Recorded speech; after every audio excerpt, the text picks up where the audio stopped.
And so what we want to do is now we want to change whatever happened, okay, to the opposite, positive and empowering. And the way we change it is literally by imagining it differently.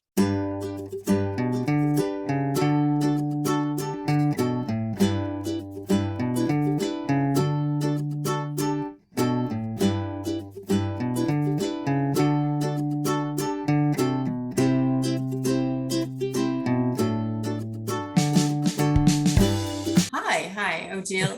Hello. Hi, I'm super new and I was just so inspired by what happened with Swasti and so glad that she's getting this at her young age. I think about, gosh, if I had this when I was her age. So I'm excited for her. But but that was wonderful. And like I said, I'm super new, but I'm really inspired by that. I do have a question, might have not heard it, but how do you get the subconscious, or I think you call it subconscious, to really take that information in or believe it? That's where I'm a little bit stuck. Yes, very good question, Jill. Thank you for asking that. So the way to convince the unconscious part of your brain or the subconscious that there is no danger is to give it proof in the form of childhood memories. The unconscious part of the brain or the subconscious is constantly checking your implicit childhood memories to determine whether something's dangerous or not. It's not based on reality and it's not based on logic. It's just based on what's here in my childhood. So when we change those childhood memories to the opposite, positive, empowering, then it's referring to, oh, no, I am safe. Does that make sense? It does. And so how do you get that childhood memory to tweak to what we want it to be? Very good. So we use the back and forth with the little brain chemistry exercise. So what I'm going to do is I'm going to put the links to the brain chemistry exercise and the step-by-step for changing a negative childhood memory. I'll put the links in the description of this video, but if you'd like to do one now, I can take you through it in person if you like. Yeah. Sure. Okay. All right. So do you have a particular memory that you'd like to change? Sure. I have a lot of them. Yeah. Okay. Let's do one. When I was 18, though, actually I was 19. Is that too late? That's okay.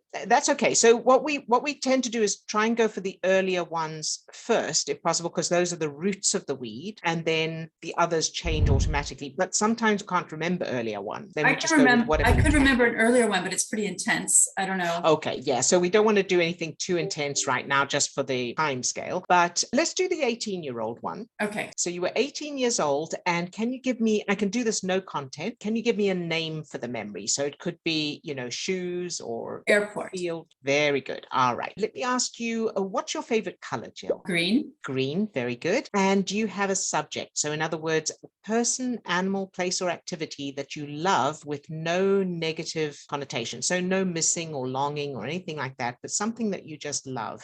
Sure. My little dog, Faye. Faye, lovely. Very good. All right. Think about the airport memory now. So airport, 18 years old, and let me know how strong the negative emotions are. So 0 to 10, how strong are those negative emotions? I'd say 7. Very good. Now I want you to press pause on that memory, and I want you to take a deep breath and imagine being surrounded by green, the most beautiful shade of green you've ever seen. And you can close your eyes if you want to, you don't have to. Can you do that? Okay. Very good. And what kind of green is it? Is it light green or a dark green? It's kind of a light green. Light green. Very good. Very good. And I want you to see if you can feel the feeling of being surrounded by that beautiful light green. Yes. You got that. Good job. And now I want you to think of Faye. Okay. And I want you to imagine holding her in your, it's a her, right? She, yeah. Faye? Yeah, she. So it would be interesting if it was a boy, but still. All right. So I want you to imagine holding Faye in your arms in a hug. Okay.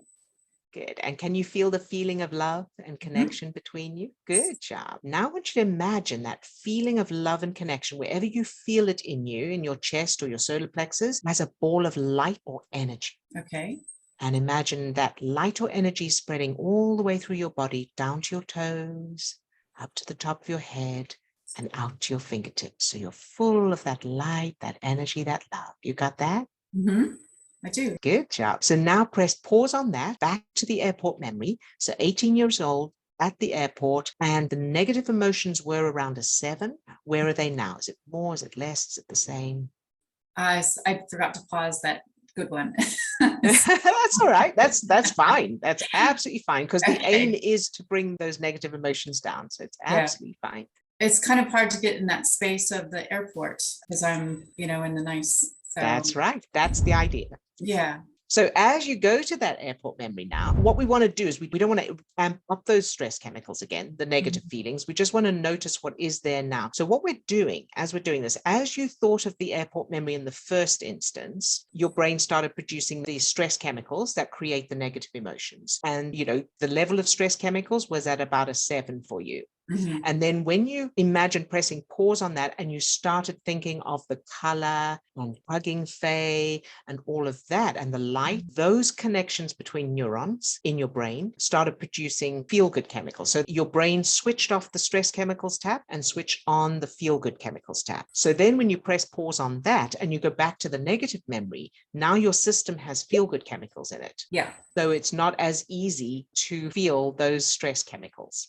Okay. And this will vary from person to person and from memory to memory. So sometimes the stress chemicals will be stronger. And so then it'll take a bit more back and forth before you are able to think of that negative memory without the negative feelings. So I'm saying this for everybody else as well. Remember that all you want to do when you think of that negative memory, just 1 or 2 seconds. So it's like dipping your toe in a bath to see if it's hot. You don't want to get in. Sure. So this is the same. You just want to check up, and perhaps it's a 4 or a 3 or whatever it is, or an 8, and you keep doing that until when you think of the negative memory, there's no negative emotions. So you're saying one day that would happen, I could think of that intensely. And well, so what we're going to do, we don't leave it there. So now that you've got the feel-good chemicals in your system, we want to check if there's any negative emotions at all in the airport memory. So is there anything there left? A little bit. A little bit. Very good. So let's go back to the green. Okay. And hugging Faye. And if Faye's ever done anything funny, think of that. Okay. There you go. Very good. So we're producing feel-good chemicals again.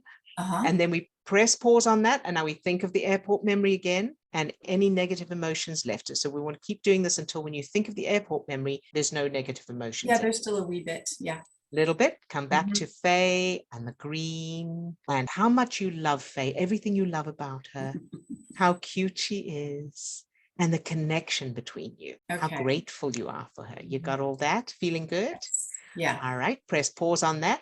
Let's go to the airport again. Any negative emotions left? Less and less, still, a little bit. Okay. And so what we want to do is now we want to change whatever happened, to the opposite, positive and empowering. And the way we change it is literally by imagining it differently. So the way this works is because the unconscious part of the brain can't tell the difference between reality and imagination. And it also doesn't have a concept of linear time. So as we think of things to the unconscious part of the brain, it's happening in this moment and it doesn't question the logic or the reasoning behind it. So you want to think of the most fabulous thing that could have happened instead. So can you think of something exciting? So you're meeting a celebrity at the airport, or you're going somewhere exciting on holiday and you're with people who are fun. So I put that alternative right in that memory, that space. That's right. That's right. So what we're doing is it's like learning a new phone number.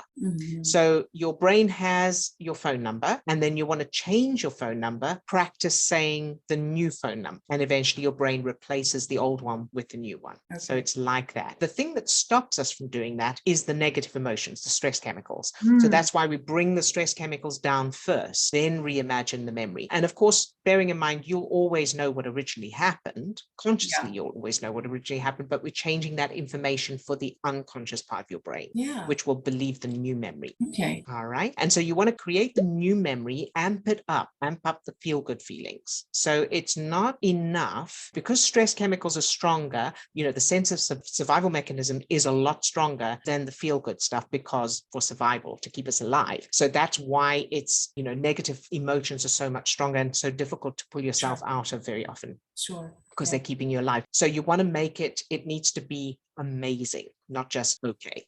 Celebrity or a fun, whatever that 18-year-old you would have loved to have happened right then. Okay, I got an You idea. got something? Yeah. Good, very good. And just for everybody listening in on this, there is no limit to the special effects and the budget in your mind. So you can literally do anything. You can use magic, you can use, fictional characters. So Right. there's no limit because the unconscious part of the brain won't question it. Now that you've created that, you want to practice that over and over with feel-good feelings until it's established, which means until when you think of it, you can remember it easily. Does that make sense? Yes. Yeah. Very good. So that's the process we use for Hmm. changing memories. Finding the memories, again, I'll put the links to those videos for finding the memories and for changing the memories. I'm also going to put a link to a video that takes you through changing traumatic memories on your own safely. Okay. So obviously with trauma, it's more difficult because there's a lot more stress chemicals involved, but there's a process for doing that. And I'll put that link to that in the description of this video as well. Okay.